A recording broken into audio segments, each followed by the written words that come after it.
I was asked to give a presentation at the National Animal Science meetings about, using annuals to fill forage gaps and the economic implications of that. So I kind of changed that presentation around a little bit, so you guys get the first dose of it, so I can kind of practice my talk for I have a couple of weeks from now. So you're going to get the bad one. Anyway, whenever we look at a forage production calendar, this is for eastern Oklahoma, but it's real similar to here in western Oklahoma. Tall fescue probably don't have a whole lot of that here until we get over to I-35, but Bermuda grass, we can graze it for a long time throughout the year. If we look at starting to put cattle out on it in mid-May to early June. If we do something like stockpiling, put some fertilizer out here sometime in early August, and then defer grazing, we can extend that grazing season out into December. That still doesn't get us get into a year-round grazing program, but it's better than just relying on just Bermuda grass while it's growing, so we can save quite a bit of hay. Native range, if we don't graze it hard, keep our stocking rates low, we can keep utilizing it all the way through into December, but it's not the best quality, and neither is Bermuda grass once you get past here into August. Whenever we look at cool season annuals, which is what most of us in Oklahoma kind of rely on in crop fields, or we can even interseed that into Bermuda grass like right here. Historically we try to get cattle out 1st of November, but that was when we were planting at the end of August or 1st of September. Now most of us, or a lot of us, we defer planting until later into September. It seems like our weather pattern has shifted a little bit, and also we've got these army worms that seem to come in every October. So if we can delay our planting a little bit, if we planted earlier and got those rains that we normally rely on, we can probably get out about a month earlier than what we could if we wait until September 15th to plant. But then we have that more risk of not getting the rain whenever we need it, and army worms destroying their stand. So mid-November all the way into early May if we're going to graze that out. Warm season annuals, there's been a lot more interest in those.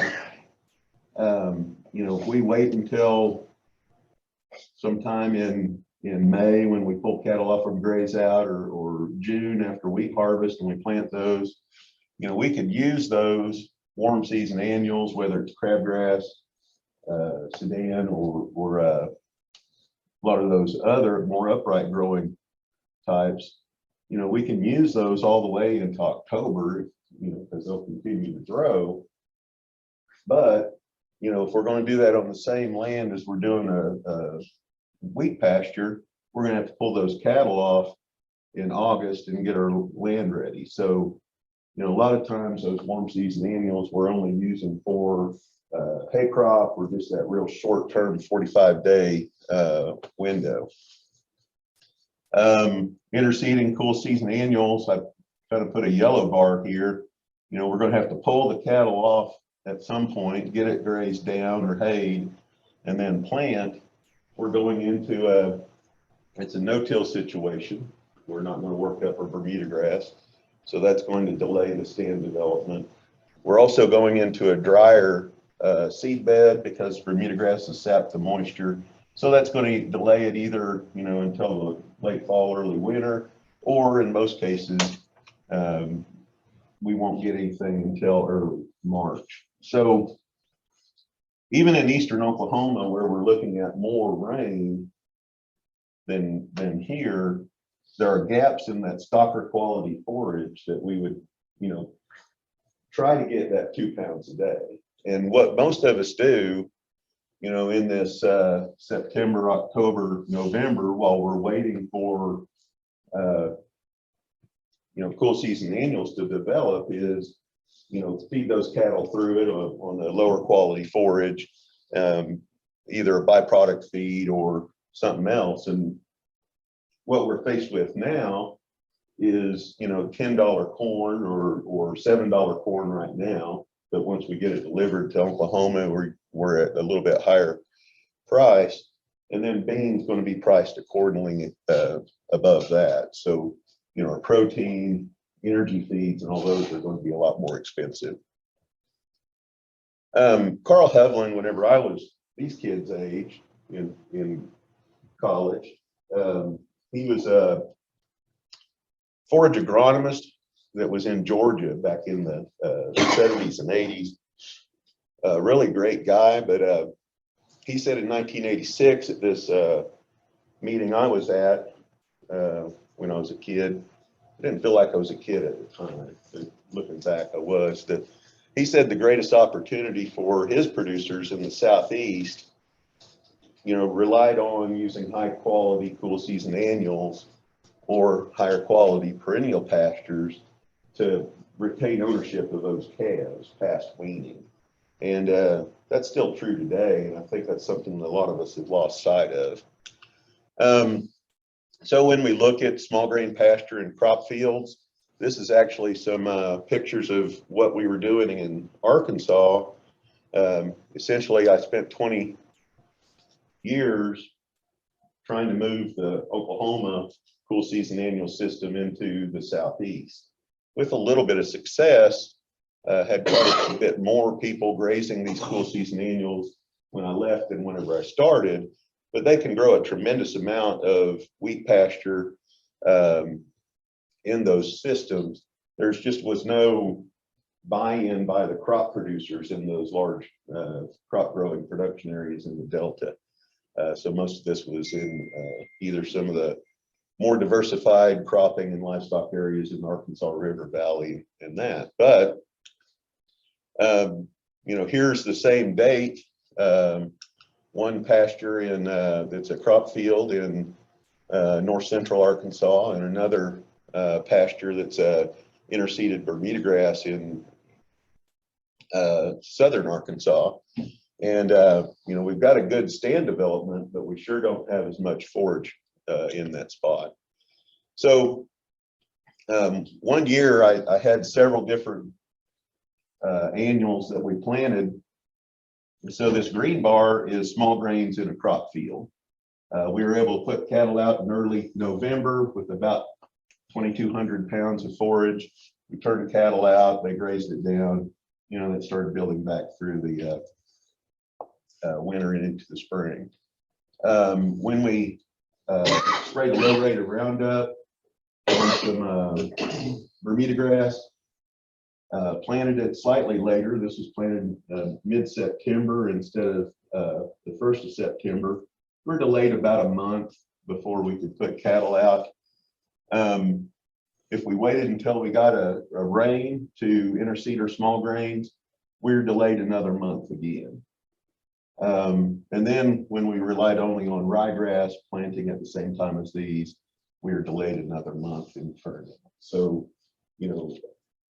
in the fall, if we delay planting by just a couple of weeks or have a stale seed bed, like all kinds of different agronomy reasons why we have slower stand development, we're going to have, a month to 2 month delay in when we're going to be able to use those pastures.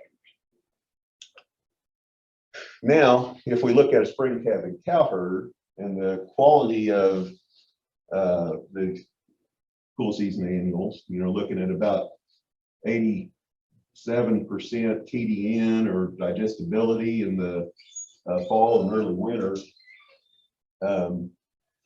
If we compare that to the nutrient requirements of the cow in peak milk, here's the first 3 months after calving, it's a quite a bit higher in digestibility than what that cow needs.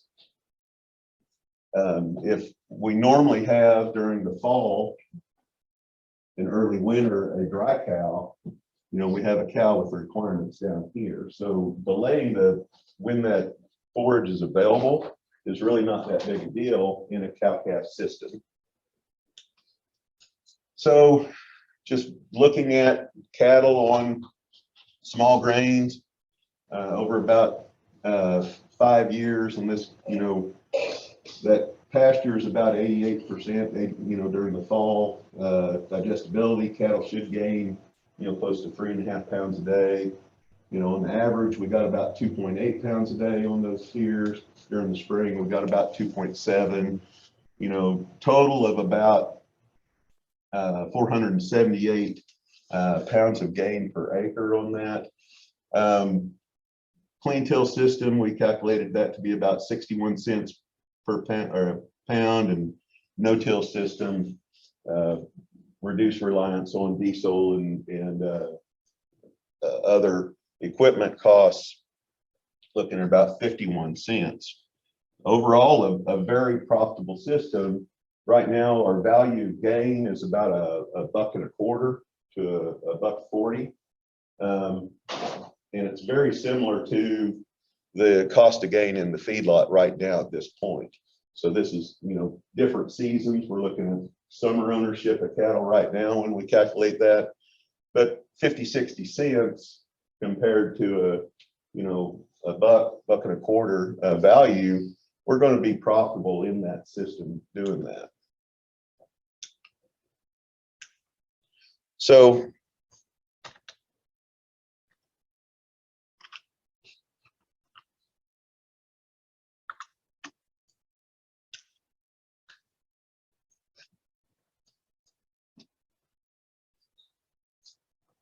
I thought I would be able to get away from technical difficulties by showing up in person.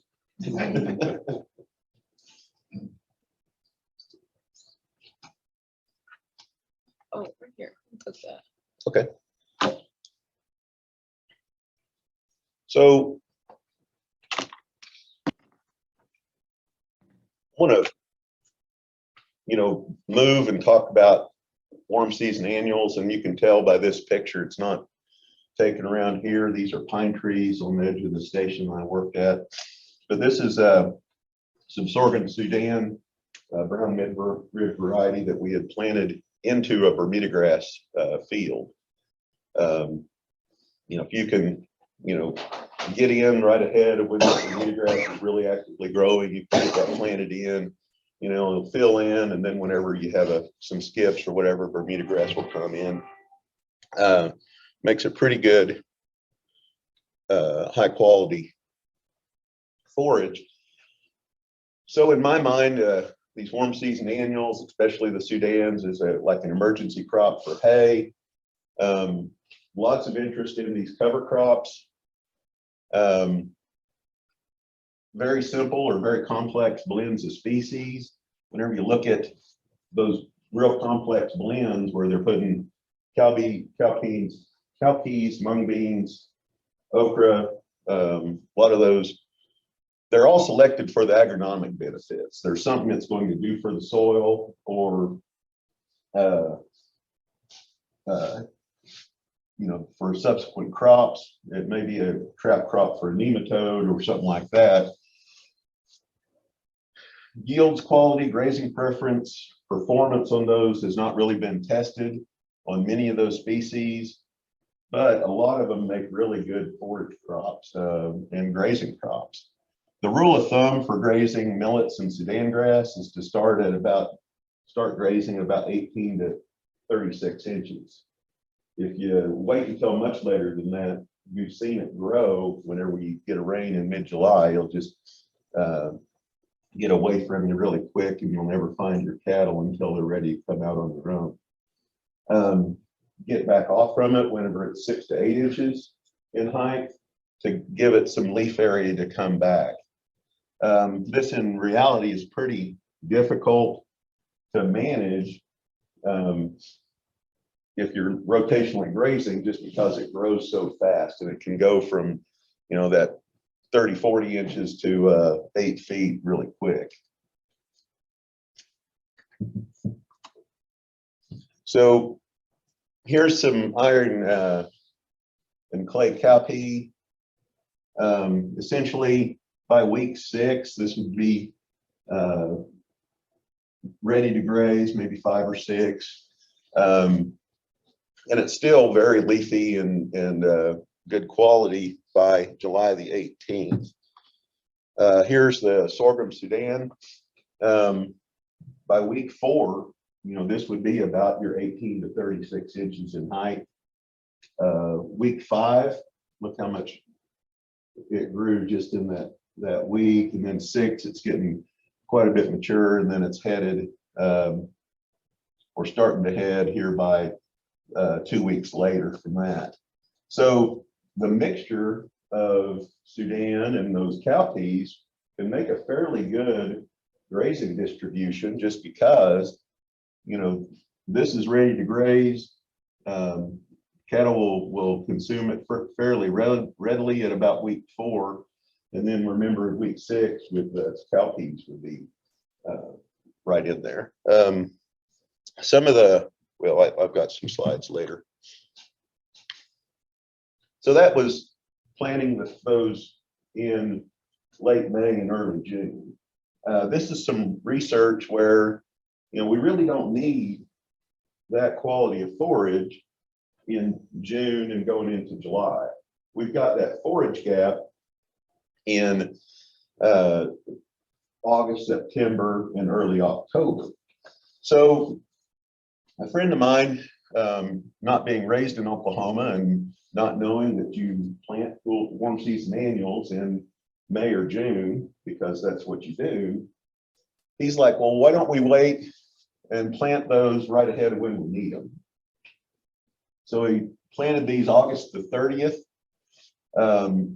By October the 11th,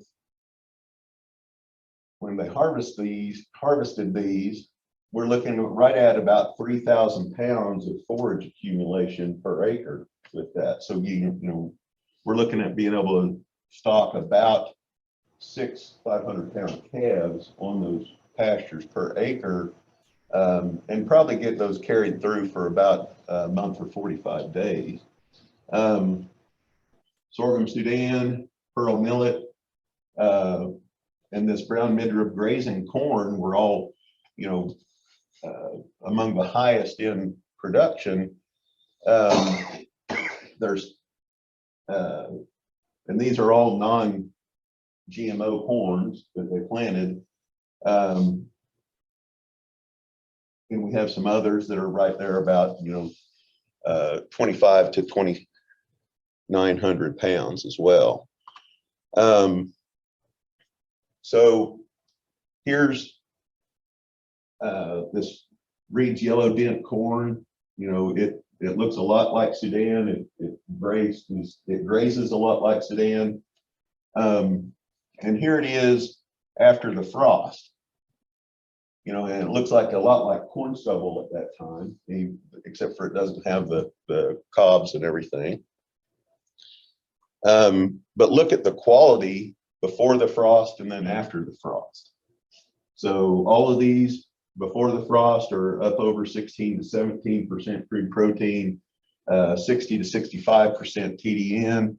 You look at that after the frost, and this is whole plant, so including the stem and the leaf and everything, only lost just a little bit in crude protein and actually gained in TDN. So just because it's standing dead doesn't mean it's not, you know, going to be suitable quality to you know, stocker calf as they select, you know, that diet quality is going to be at least 10% higher. So you're looking at about 70% TDN. So a calf will gain 2 pounds a day on that. What was that planted into? I mean, was it tilled ground? Or? On that, it was tilled ground.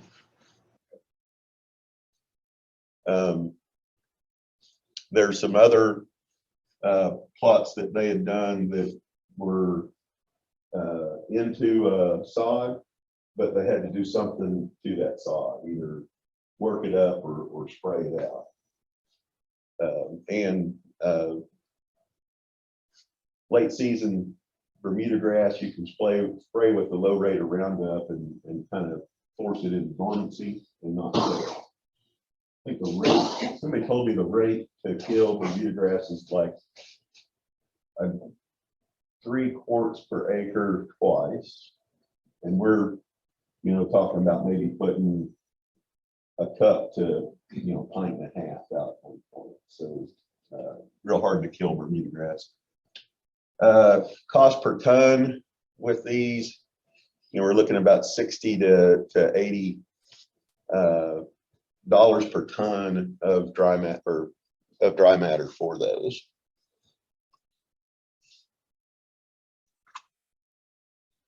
So looking at that, if we can, with cool season annuals and warm season annuals, we can really spread that across the entire year. We've been talking about having a year-round grazing system for, I don't know, forever, I guess, because Bill Phillips at Fort Reno had worked on that for probably his entire 40-year career. But you've always got lacks and lags after planting on each individual acre. So we can have a year-round grazing system if we put all these things together, but it's not going to be on the same acre. It's going to be moving that around between different things. So after that small plot work in Arkansas, I moved to Oklahoma. On a producer's farm, we tried this planting in early August. This is a brown midrib pearl millet, no-tilled into a grazed out crop field, and it was one of those deals. We got really good rain in mid and late July, so it wasn't a whole lot of risk in doing this. But here it is 10 days after planting, and then 40 days after planting. So we're up at about that 18 to 20 inches there. So also in the same field, we planted one of those complex mixtures of cover crop blend with the okra and the beans and all of that in it. And I don't know, a lot of people that have tried that, one of the first things they say is, well, I'm putting okra out in my crop field, I'll just be able to walk out there and pick okra all summer. Because when I turn the steers out, they're never going to eat that stuff. We turned out some dairy Angus cross steers. These animals have no knowledge of grazing. Everything is a new experience to them. So they have a big learning curve on this. When we first turned them out, as we were watching what they graze, they pretty much went to the pearl millet and would graze that. Then the curiosity got them, and they started grazing these broadleafs, and pretty soon all the broadleafs were consumed out of that stand. There was no okra to be found, no leaves on any of the beans. Then they went to the sorghum Sudan, and then the pearl millet was among the last they selected. So a lot of those things we don't normally consider grazing crops are actually fairly well utilized.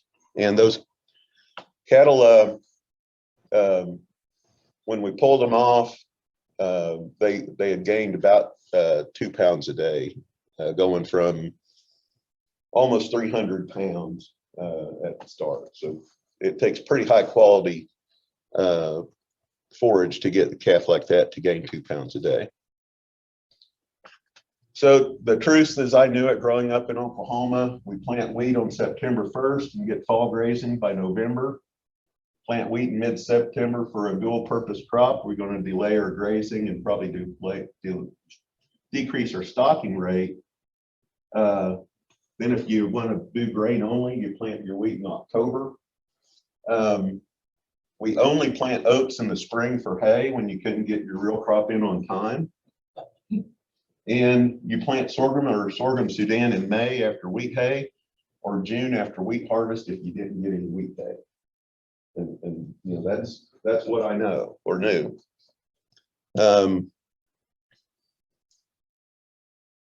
So these annuals can be part of a year-round grazing program. We just don't have to stick with the dogma that we learned growing up in the past. There's different times that these plants will grow, given the moisture and the sunlight. Not one size fits all. You can target where you use those, given with whatever situation you're in.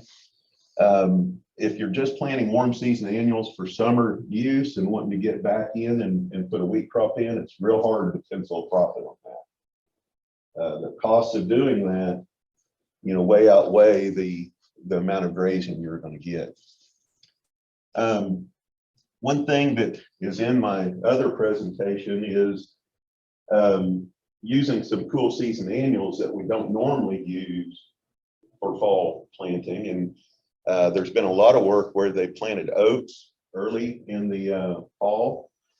We know it freezes out in the winter, but it grows a lot faster. Forage accumulation is a lot better.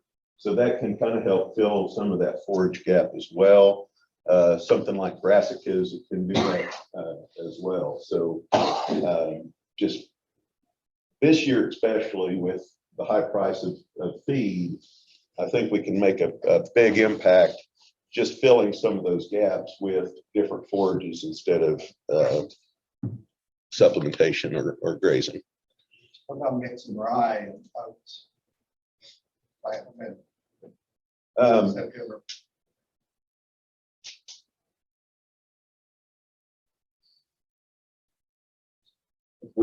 I've planted rye and oats together, and as well as oats and ryegrass. And what happens is the cattle will graze the oats first, they'll freeze out, and then they'll have the rye. So we really didn't identify a real benefit to that mixture because that cereal rye grows so fast and such a big accumulator of forage. It will grow about as fast as the oats will.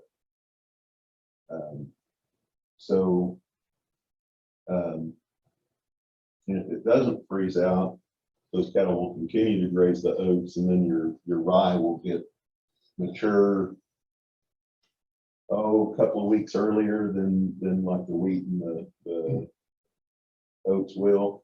And the thing about rye is cattle will, when they start bolting or stem elongation, they really back off from it. Rye is your least palatable forage crop. If it's grown by itself, cattle will graze it really well, but if it's in a mixture, it's selected again. So that does help that winter freeze out problem, because if it does freeze out, you've got this other that's very cold tolerant. So either one separately versus mixing them.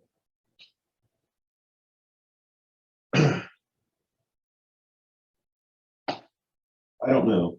I think a mixture would work. Just because, you know, the rye will take over in the fall. It's going to accumulate a lot of forage before they start using it.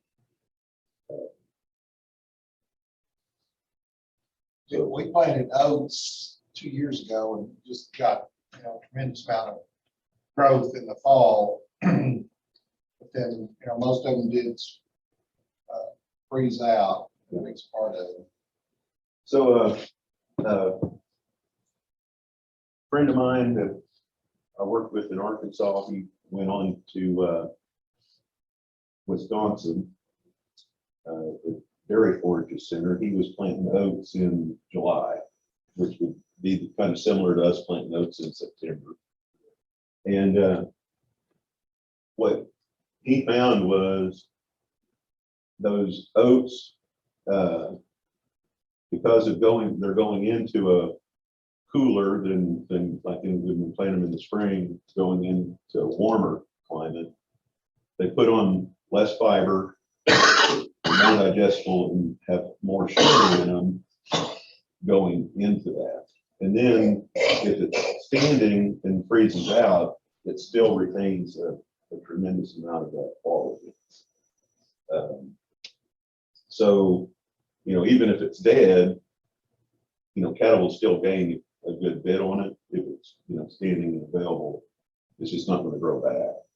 So that's why I think, just thinking about your question, you know, planting that mixture with the rye, probably not a bad idea, because it'll be there and take on, or it'll be there and will continue to grow through the winter, or be available and green for the next spring. So and we'll graze the oats first and then start in on the rye. Oats will freeze out and then you have the rye available. Last fall, I couldn't get the no-till drill in the ground until in October. We got some rain. So I go out and I plant 5 or 6 different things in there, triticale, barley, and what have you. And it came up perfect stand, but it didn't rain again.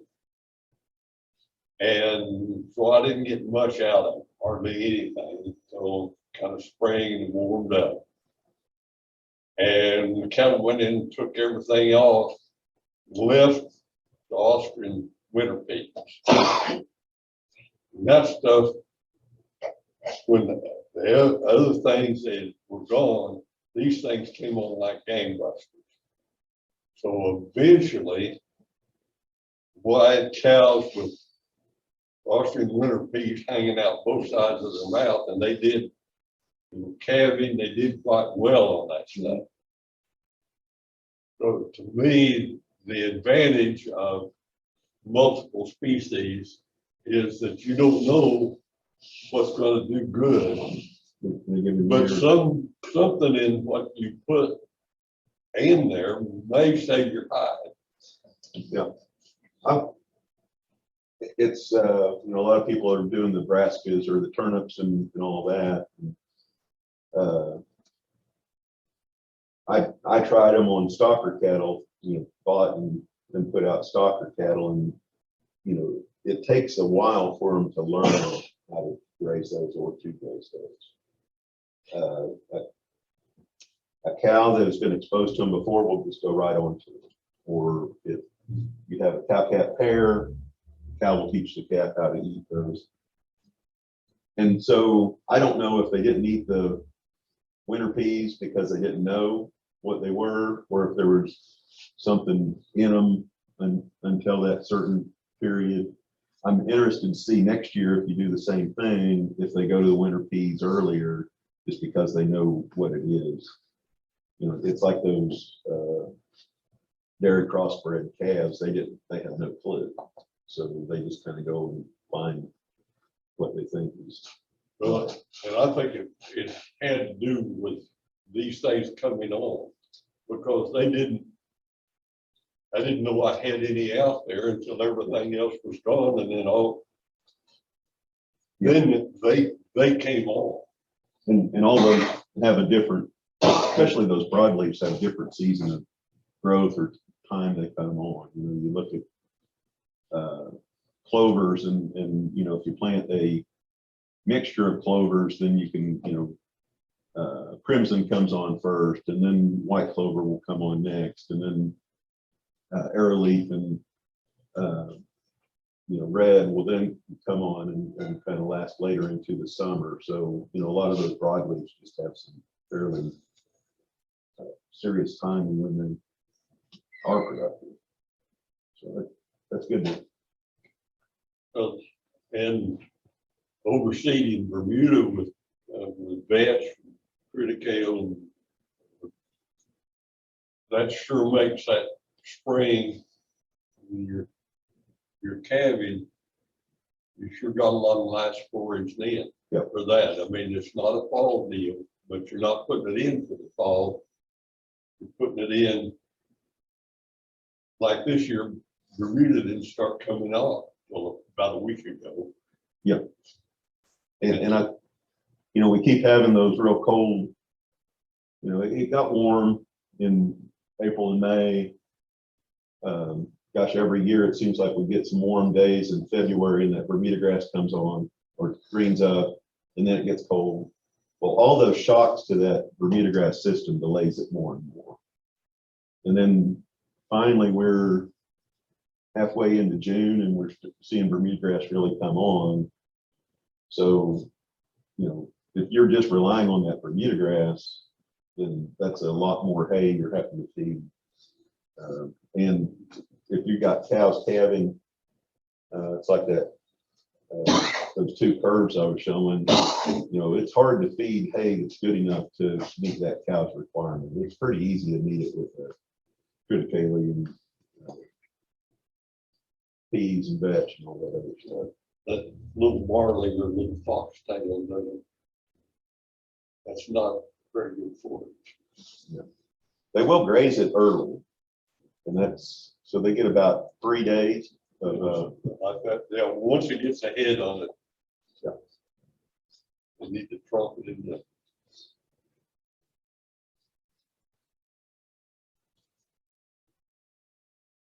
You used to see a lot of vetch around here, Dave. What happened, when I was a kid, everybody grew buying vetch, but you don't see it around here like you used to.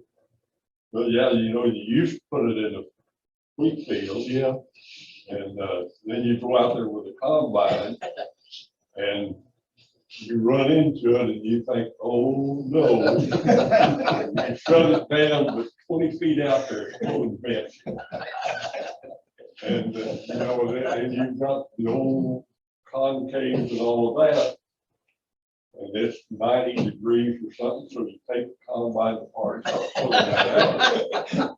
That one happened, and that's pretty well. Last summer, I had old fields that I put back in native grass, and vetch came up, and it had been farmed for 60 years. But that's how hardy, that's seed can be around a long time. You did try to combine it, I didn't. You know that cow with that 4-inch header. does a pretty good job. That's why God gave us cows. So you don't ride a combine with that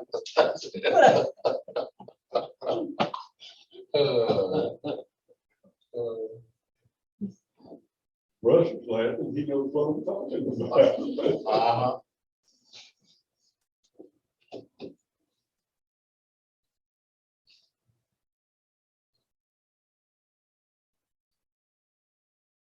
Any benefit to crabgrass?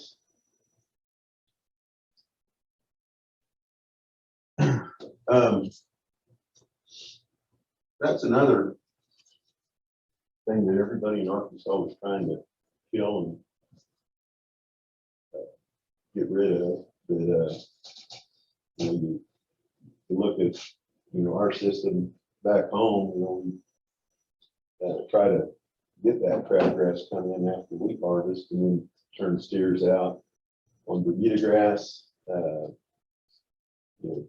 Going July into August, we could get about a pound of gain a day without any supplements. On that crabgrass, we're looking at about 1.75 pounds. The quality on it is good enough that should gain 2 pounds a day, but you're going into that heat of the summer. So I think our average was probably about 1.75 pounds, which is pretty good through the summer without supplement, especially since you're not investing a huge amount if you're relying on it to harvest or take on some of the residual nitrogen from the wheat crop, some of that. It's, it fits really good in those systems, and you know, you remember R.L. Dalrymple from Noble Foundation, who kind of developed the Red River variety. He had this big, nice book about managing crabgrass and getting it to reseed, and you spread it out there whenever you put out your top dress nitrogen, and then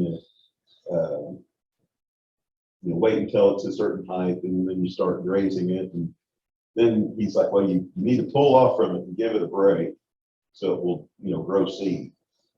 And if you watch it grow, it's like, good luck trying to get that stuff to not make a seed crop. You can graze it to the ground and you'll have a seed head on it, that high off the ground. That's how tight the graze it. So, it'll come back year after year for the most part. You may have to thicken the stand, those kind of things. So, for the most part, anywhere where I was talking about planting Sudan or millets or some of those, you could put crabgrass in that and still have that same forage production calendar. I don't like it as much in the fall. It loses quality, I think, as we get into the later season. Father-in-law, he come out this week, and let that crabgrass come up, and then just turn the tail out with that crabgrass. Maybe that tail. It makes a really nice third crop on a wheat field whenever you can do it that way. And it fits real good. A lot of those guys where they have native range and will do like an intensive early stocking on native grass with stocker calves. By the time you pull those cattle off in mid-July, they can move right on into crabgrass and get another month of graze out of it. We turned cattle out yesterday on some crabgrass where we had rye, we grazed it down, but we still had, quite a bit of stuff standing, baled it off, and then we got the reins and 50 pounds in, down, and turned cattle out yesterday. It's 6 to 8 inches tall. Really, really good. Yeah. You use tough. I've not done any work with TEF myself. When it first came out, they were talking about it being a hay crop only.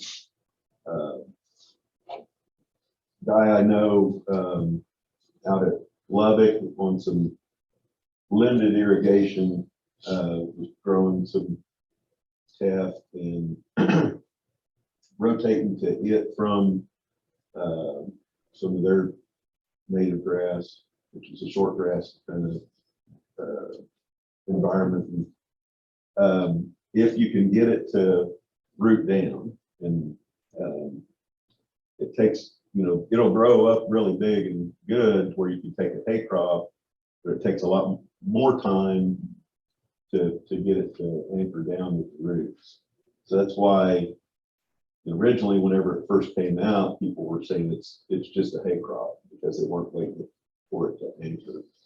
I think a lot of people have started getting that first hay crop. It's a really quick hay crop. So about 30 days after planting, you can get a fairly good cutting of hay. And then after it grows back, you'll have time to anchor in and start grazing it. Scott Bowling from over there at Mobile Orlando area, I was talking to him. He had some fresh wean calves. He always puts, hay down in the feed bunk and then put top dresses that with feed to get those cattle started. And it's like these cattle have never been to a feed bunk, and I'm trying to put the square bale of TEF hay out there, and they're pushing me over to get to the hay. So it's a real palatable hay crop, and they say it's kind of related to love grass, but it's quite a bit different type of plant than love grass.